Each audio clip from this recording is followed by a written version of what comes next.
चलती है, तो चलती ऐसे ही चलती है, भैंस ने ऐसी जात मारी जो उसकी हड्डियां टूट जाती है। उसके शोहर ने कहा अरे उन्हें नखून से नोच लिया होगा, भैंस तो हमारी बहुत अच्छी है, कभी लाते नहीं मारती है, आज तक इसने लाते नहीं मारी है, आज तुम इसको नोच लिया होगा। उसने कहा ओ शोहर सरदार आप आगे आइए, आप धो लीजिए। जैसे उसका शोहर आता है धोने के लिए, उसके एक ऐसी दांत लगती है वो चारों खाने छिप पड़ जाता है। कहा वो आपने ही तो कहा था कि हमारी भैंस लात नहीं मारती है, इतना कहना था। बोले इतना बता घर में कौन आया था? उसने कहा घर में कोई नहीं आया है, एक बुजुर्ग आए थे, उनके कपड़े फटे हुए थे, वो आने के बाद दूध मांग रहे थे, मैंने इनकार कर दिया। बोले उसकी अल्लाह वाले की नजर लग गई है। लेकिन सुनो नजर उतरवाने के लिए कहा जाते हैं, बड़े बड़े दूर चले जाते हैं, लेकिन कोई असर नहीं होता है, सब कुछ किया कोई असर न हुआ। लेकिन सुनो मुसलमानों, उसके बाद में पंडित बराबर में रहता था, उस पंडित ने कहा अरे चलो मैं तुम्हारी भैंस के ऊपर से जादू को खत्म करता हूँ। अरे जहाँ से दुनिया लाइलाज हो जाती है, मेरे यानी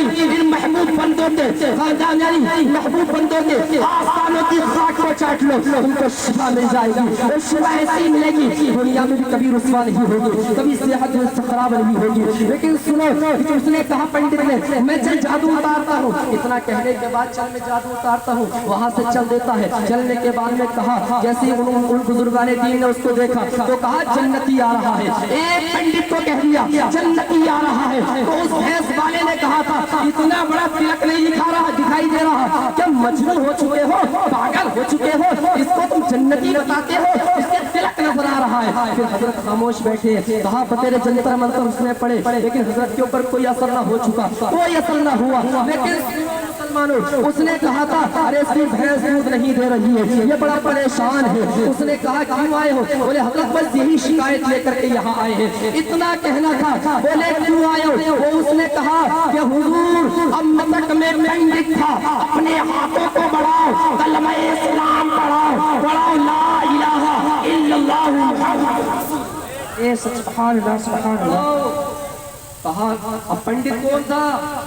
जहन्नमी था, लेकिन अल्लाह वालों की बारगाह में आके जन्नती हो गया। अगर हम में भी कोई जहन्नमी होगा तो इंशाअल्लाह हुजूर हजारा पीर की मोहब्बत में वो भी जन्नती बन करके यहाँ से जाएगा। कहा हुजूर हमारे गट्टे तोड़ दिए हैं, हम बड़े परेशान हैं, मेरे शोहर का भी गट्टा तोड़ दिया है, और सुनो मेरा भी गट्टा तोड़ दिया है, भैंस दूध नहीं दे रही है। सिर्फ इतना उसने उस बाबा ने कहा था अरे भैंस के कान में जा करके इतना कह देना कि साबिर कलियर पाक जो है उनके गुलाम ने कहा है अब दूध दे दे, इतना कहना था। बोले किस शर्त पर? बोले शर्त ये है कि मुझे आधा दूध आपको दे दूंगा, आधा दूध जो है मैं आपको दे दूंगी, आधा मैं खुद पी लूंगी। कहा रिश्वत की बात करती है, यहाँ रिश्वत की कोई कहानियां नहीं चलती है, अरे तो अल्लाह वालों के तैयार है। लेकिन वो मुसलमानों आज हम बड़े चल करके सूद खाते हैं, बड़ी रिश्वतें खाते हैं, हलाल और हराम में तमीज नहीं कर पाते हैं। लेकिन सुनो मैं तुम्हें बताता हुआ चलता हूँ, हराम लुकमा अगर पेट के अंदर पहुंचता है तो 40 दिन तक इबादत कबूल नहीं होती है, 40 दिन तक वो इबादत मरदूद हो जाती है। लेकिन सुनो मुसलमानों आज हमारे मुआशरे का हाल ये है, आज हमारी सोसाइटी का हाल ये है, आज हम किधर जा रहे हैं? जहन्नम की तरफ जा रहे हैं, उस तरफ खिंचते जा रहे हैं। अरे दुनिया क्या है? इल्ला मताउ दुनिया, यानी दुनिया क्या है? ये सिर्फ कुछ और नहीं है, धोखा है। हम तो धोखे में पड़े हुए हैं। ओ हराम खाने वालों सोचने का मकाम है, ओ हराम सूद खाने वालों जरा गौर करो, तवज्जो करो। अगर आज तुम सूद खाते हो तुमने से तो यहाँ से तौबा करके जाओ। अरे इन मासूम बच्चों को, छोटे छोटे बच्चों को सूद खिलाते हो, यानी उन्हें दूध पिलाते हो, वो हराम की कमाई से। अरे बच्चों का क्या कसूर था जो हराम की कमाई खा रहे हैं? तुम्हारी बीवी का क्या कसूर था जो हराम की कमाई खा रही है? लेकिन सुनो हराम माल में अल्लाह ने बरकतें अता नहीं की है, बल्कि हलाल माल में अल्लाह ने बरकतें अता की है। इंशाअल्लाह मैं आपका ज्यादा वक्त नहीं लूंगा, सिर्फ 8 से 10 मिनट के अंदर अपनी गुफ्तगू को खत्म कर लूंगा। लेकिन एक बात मैं आपको जरूर बताता हुआ चलूंगा, लेकिन हलाल की कमाई कैसी होती है, तो अल्लाह वालों के तैयार से कैसे मिला करता है। औरंगजेब है जिसे आज दुनिया गालियां बकती है, लेकिन मैं आपको बताता हूँ हजरत औरंगजेब रज़ी अल्लाह ताला अन्हु है, उनके पास एक कौन रहता है, एक बावर्ची मौजूद है, बावर्ची खाना बनाता है, वो बाहर का रहने वाला है, इंडिया का नहीं है, इंडिया से अलग रहने वाला है। वो बावर्ची आता है और आने के बाद हजरत का खाना बनाता है, रोजाना बड़ा अच्छा खाना बनाता है। खुद सोचो जो वजीर आजम होगा اس का खाने बनाने वाला भी कुछ और ही होगा। लेकिन सुनो मुसलमानों, अपनी तवज्जो को करीब करो। उस औरंगजेब की बारगाह में खत आया, किसकी जानिब से? यूसी की जानिब से आता है। किसकी? उसकी बीवी की जानिब से। उसमें लिखा हुआ था हजरत, उसमें लिखा हुआ था ये कि मुझे शादी भी करना है, मकान भी बनाना है, और कुछ पैसे भेज दीजिए शोहरे सरताज, इतना कहना था। लेकिन उसकी कौन खादिम जो बावर्ची था, उसकी हिम्मत नहीं पड़ रही थी कि हजरत की बारगाह में लब कुशाई की जाए, हजरत की बारगाह में बोला जाए। बिल्कुल खामोश खड़ा है, लेकिन पहले दिन नमक न डाला बिल्कुल भी, लेकिन हजरत ने फिर भी खा लिया। दूसरे दिन बिल्कुल उबाल करके सब्जी रख दी, लेकिन उसके बावजूद भी हजरत ने कुछ ना कहा। तीसरे दिन जो था, यानी उसने काम ये किया, आधा नमक आधी सब्जी भेज दी। उसने भेजने के बाद जैसे ही हजरत ने लुकमा अपनी जुबान पर रखा, रखने के बाद में कहा, अरे मेरा बावर्ची तो कभी खाना ऐसा नहीं बनाता है, बड़ा शानदार खाना बनाता है, बड़ा लजीज खाना बनाता है, बड़ा बेस्ट खाना बनाता है। अरे इसे कोई परेशानी है, इसको बुलाया जाए। खादिम तोड़ करके जाते हैं, कहते हैं हजरत ने आपको बुलाया है, जाओ उससे मुलाकात करो। जाने के बाद में अदब के साथ खड़ा हो जाता है, अदब के साथ वहाँ खड़ा है। क्या परेशानी है, क्या दिक्कत है? उसने कहा हुजूर कुछ परेशानी नहीं है, लेकिन घर से खत आया है। वो खत ये है, बोले पढ़ कर सुनाओ। बोले हुजूर मेरी जुबान इतनी ताकतवर नहीं है कि आपके सामने लब कुशाई कर सके, लेकिन ये खत है जो आप पढ़ लीजिए। उस खत के अंदर लिखा हुआ था, किसने पढ़ा था? हजरत औरंगजेब ने उस खत को पढ़ा था। उस खत के अंदर लिखा हुआ था कि मुझे 3 बेटियों की शादी करना है, मकान भी बनाना है, ये सारे काम करना है, आप कुछ पैसे भेज दीजिए, इतना कहना था। बोले ठीक है। हजरत जाते हैं, उठने के बाद में सिर्फ 2 आने निकाल करके उसे देते। कितने? 2 लाख कमाने वाला सुन लो, 2 आने निकाल करके दे देते, और निकालने के बाद में कहते जा चला जा। वो बावर्ची लाल पीला हो गया। कहा हजरत ने मेरी बीवी को तो इतना काम करना है, शादी भी करना है, मकान भी बनाना है, लेकिन हजरत ने 2 आने भेज दिए, मैं घर नहीं जाता। ये ऐसा है, मेरे पड़ोसी मेरा घर जा रहा है, उसको ये दे देता हूँ। वो पड़ोसी ने जैसे ही उस 2 आनों को कहा, उस चिट्ठी में बांध कर भेज दिया। बोले मैं अब नहीं आने वाला, तुम सोच समझ करके खर्च कर लेना, ये पैसे मैं कुछ भेज रहा हूँ, इतना कहना था। कहने के बाद उस बावर्ची का जो पड़ोसी था, उसने कहा कि सुनो, अरे ये तो बावर्ची है, इसके पास तो पैसे की कमी नहीं है, ऐसे वैसे का बावर्ची नहीं है, बल्कि वजीर आजम का बावर्ची है, इसके पास किसी चीज की कमी नहीं है। चलो इन 2 आनों के भी अनार ले जाते हैं। 2 अनार ले जाते हैं। जब उस टाइम पे ये स्टीमर चला करते थे, ये कश्तियां चला करती थी, उस वक्त के दौर में उस मुल्क के बादशाह का बेटा बीमार पड़ा था, उस हकीमों ने लाइलाज कर दिया था, उसके पास कोई ऐसा जखीरा मौजूद नहीं था जिसके जरिए वो इलाज कर पाता। लेकिन हैरान और परेशान है, मेरे बेटे की जान बड़ी मुश्किल में गुजर रही है। उस वजीर आजम जैसे ही वो कहीं जाता है, वो एक हकीम ने कहा तुम्हारे मुल्क में अनार नहीं होते, अगर 2 अनार मिल जाएंगे तो समझ लो तुम्हारे बेटे की जान बच जाएगी। उसने कहा जाओ अलग जगह खड़े हो जाओ, अगर कोई इंडिया से आ रहा हो, अगर उसके पास अनार दिखे तो तुम उससे ले लेना। लेकिन उस वजीर के पड़ोसी के पास 2 अनार थे। उसने कहा, बड़ी अकड़ ने कहा, लेकिन उसने ये कहा था, अरे ऐसे वैसे का बावर्ची तो ये कौन है? कौन हो? हजरत औरंगजेब का बावर्ची है, ये उसके अनार है कि कम कीमत के नहीं है। बोले बोलते क्यों नहीं हो? जितनी कीमत बोलोगे इतनी अता की जाएगी। उसने कहा 2 लाख रुपए चाहिए। 2 लाख रुपए ले लेता है 2 अनारों के, और लेने के बाद उसकी बीवी को घर जाकर दे देता है। उसकी बीवी ने शादियां भी कर ली है, मकान भी अच्छा बना लिया है। फिर कुछ दिनों के बाद वो आता है, आने के बाद देखता क्या है? देखता ये है बाहर में पड़ा हुआ है, जैसे ही दस्तक देता है, इतनी आलीशान मंजिल इसने कैसे बना ली? इसके बाद इतनी रकम कहाँ से आ गई? इतना पैसा कहाँ से आ गया? इतना मालो ज़र कहाँ से आ गया? मैंने तो सिर्फ 2 आनी भेजे थे। रात भर टेंशन में पड़ा हुआ है, सोच रहा है 2 आनी का मसला क्या है। लेकिन सुनो मुसलमानों, उसने कहा था वो फिर इंडिया आता है, आने के बाद में जैसे ही देखता है तो देखता क्या है? वजीर आजम से मुलाकात करता है, हजरत औरंगजेब से मुलाकात करता है। कहता है हुजूर वो 2 आनी कहाँ से आई थी आपके पास? उसने तो मेरा घर वालों घर भी बना दिया है, शादी भी करा दी है, मेरा घर वाले बड़े खुशहाल है। वो 2 आनी कहाँ से आई थी? तो उसने कहा था उस वजीर आजम हजरत औरंगजेब ने ये जुमला बोला था, सुनना ही चाहता है। मैं कुरान को लिख रहा था एक रात बैठ करके, हवा आवेश चल रही थी, उसको लपटों को मैं अपने हाथों से रोक रहा था, एक हाथ से कुरान को लिख रहा था। यानी देख ले मेरा हाथ भी जला हुआ है, मेरे हाथ में दाग भी पड़ा हुआ है। कहा हुजूर वो किस लिए था? बोले उसकी सिर्फ उजरत मुझे 2 आने मिली थी, मैंने उसको अपने उसमें डाल दिया था खजाने में, मैंने वो तुमको अता कर दिया था, इसीलिए बरकत हो रही है। हजरत औरंगजेब ने कहा था इतना बताओ सब खर्च कर दिए या बाकी है? तो हमने कहा मैंने सब खर्च कर दिए। तो हजरत औरंगजेब ने ये कहा था अगर आप सब खर्च ना करते बल्कि एक आनी को रोक लेते तो सुनो तुम्हारी नस्लें की नस्लें खत्म हो जाती, लेकिन इसकी बरकत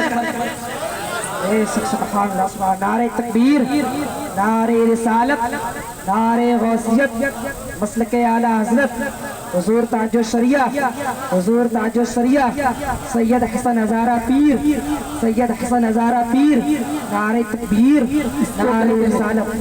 इसको कहते हैं हलाल की दौलत। लेकिन आज 500 कमा रहे तो कमी है, 1000 कमा रहे तो कमी है, 2000 कमा रहे तो कमी है, लाख कमा रहे तो कमी है। लेकिन ये कमी किस वजह से है? 12 नंबर 16 रब इरशाद फरमाता है वमन अअरिद अन ज़िक्री फइन्न लहू मईशतन ज़ंका, यानी जो मेरे जिक्र से एराज कर लेता है, जो मेरे जिक्र से फिर जाता है, वो उसकी रोज़ी को तंग कर देता हूँ। लेकिन मुसलमानों आज हम परेशान हैं, आज हमारी रोज़ियों को तंग कर दिया गया है, आज हमारे पर मुसीबतों के अंबार छाए हुए हैं। तुम सोचते क्यों नहीं हो?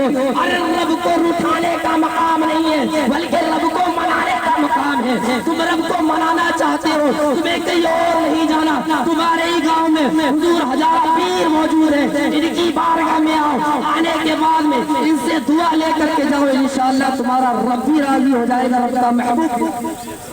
बात खत्म होने जा रही है, बहुत तेजी के साथ अपनी बात को खत्म कर रहा हूँ। अब हाथ टूटा हुआ है, उसने कहा पंडित ने मैं तो मुसलमान हो गया माशाअल्लाह सुभान अल्लाह, अल्लाह वाले की बारगाह में जाकर के। लेकिन आज हम भी कहीं और नहीं अल्लाह वाले की बारगाह में आए, सुभान अल्लाह। आज हम भी कुछ लेकर यहाँ से जाएंगे इंशाअल्लाह। लेकिन सुनो मुसलमानों, 1-2 मिनट के लिए अपनी तवज्जो को करीब करना। उसने कहा था उस पंडित ने, अरे दोनों मियाँ बीवी जाओ हजरत की बारगाह में जाओ, उन्हीं से कहो वही ठीक करेंगे। अब ये दोनों जाते हैं, मियाँ कह रहा है कि तू बात करेगी, बीवी कह रही है तुम बात करोगे। अब डर की वजह से शोहर दरवाजे पर खड़ा हुआ है, अंदर जाना नहीं चाहता है, सोचता है अगर मैं अंदर गया तो हजरत गन्ना खा रहे हैं, बहुत गन्ना बजाएंगे, अरे हड्डी तो क्या जोड़ेंगे, हड्डी को तोड़ देंगे, ये वो सोच रहे हैं दोनों। लेकिन उसकी बीवी बड़ी दिलेर थी, अंदर चली जाती है। वो जाने के बाद में हजरत गन्ना खा रहे थे, हजरत ने कहा अरे जा चली जा, थोड़ी देर में आना, मैं गन्ना खा रहा हूँ। उसने कहा नहीं जाऊंगी, गन्ना बाद में खाओगे, पहले हाथ को जोड़ोगे। कहने लगी, उसको हजरत उठते, उठने के बाद वही गन्ना बजाना शुरू कर देते हैं। इतनी लाठी बजाई, इतनी गन्ना बजाया कि गन्ना टूटा था, उधर उसका हाथ जुड़ जाता है, सुभान अल्लाह। उससे पूछा गया कि हजरत अब तो मेरा उसका गन्ना टूट गया है और मेरा हाथ जुड़ गया है। उसका शोहर बोला आज तो बड़ी पिट के आई हो, आज तो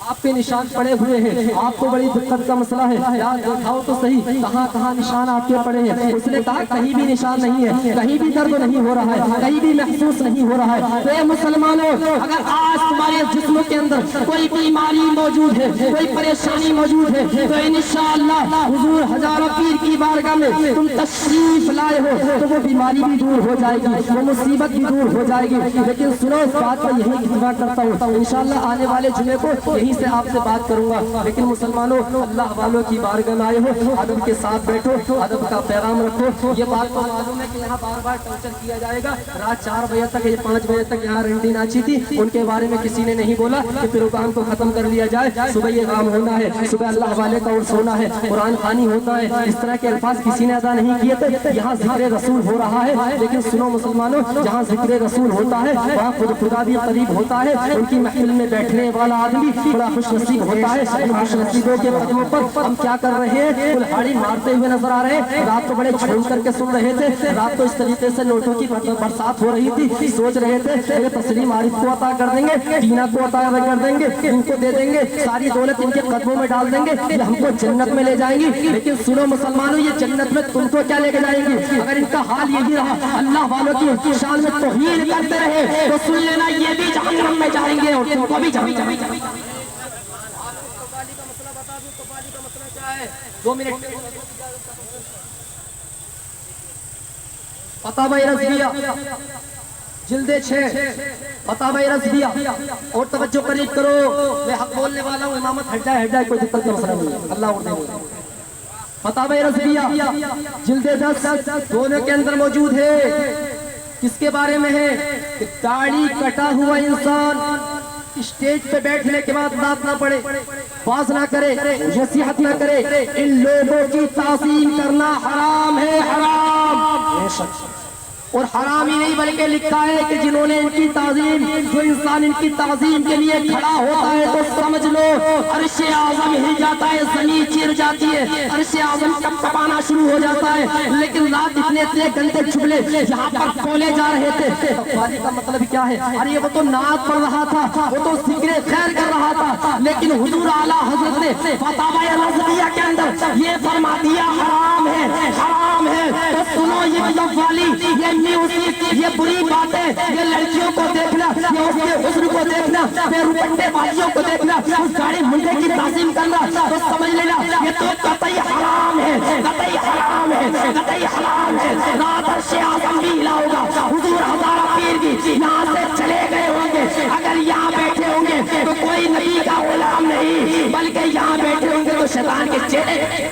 نعرہ تکبیر، نعرہ رسالت، نعرہ غوث، مسلک اعلیٰ حضرت حضور تاج الشریعہ، نعرہ تکبیر، نعرہ رسالت. سبحان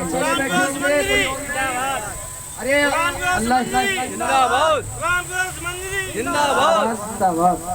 کوئی اور نہیں تو ہم اللہ والوں کی بارگاہ میں ہمیں توہین کی ضرورت نہیں. ارے ناموس رسالت پر انگلیاں اٹھائیے خاموش، میرے نبی کی عظمت پر انگلی اٹھی خاموش. اب بھی نہیں سمجھیں گے پھر کب سمجھیں گے؟ نبی کی عظمت پر ایسے ہی حملہ ہونے دیں گے؟ اگر بھروسے بھروسے کرو ہمارا نبی ہم سے روٹ گیا، ہم کہاں جائیں گے؟ کون سا ٹھکانہ ہوگا؟ ارے اللہ والے لکھتے برائی کا ٹھکانہ جہنم، اچھائی کا ٹھکانہ جنت. سبحان اللہ، سبحان اللہ. اللہ والے روٹ گئے، ہم اپنے نبی کو ناراض کر رہے ہیں. آج میرے نبی کی عظمت پر حملہ ہو رہا بار بار. کعبہ کی عظمت کا مقام ہے، ہم اپنی خوشی میں خوشی ہے، ہم بڑے خوش نظر آ رہے ہیں، ہم نے اپنے رحمت نے آپ کو کامیابی سمجھ رہے ہیں. لیکن مسلمانوں کامیاب وہی ہوتا ہے جو اللہ والا ہوتا ہے، کامیاب وہی ہوتا ہے جو اللہ والوں سے وابستہ ہوتا ہے، کامیاب وہی ہوتا ہے جو نبی کی غلامیت کا پٹا، حضور کی غلامیت کا پٹا اپنے گلے میں ڈالے ہوئے ہوتا ہے، وہی کامیاب ہوتا ہے. سبحان اللہ، سبحان اللہ. تو مسلمانوں رات ہم نے جو بھی کرا ان اللہ تواب الرحیم ہے یا نہیں؟ میرا رب توبہ کو قبول کرنے والا ہے. ابھی سورج مغرب سے نہیں نکلا ہے، مغرب سے نہیں نکلا ہے، سورج ابھی پچھم سے نکل رہا ہے.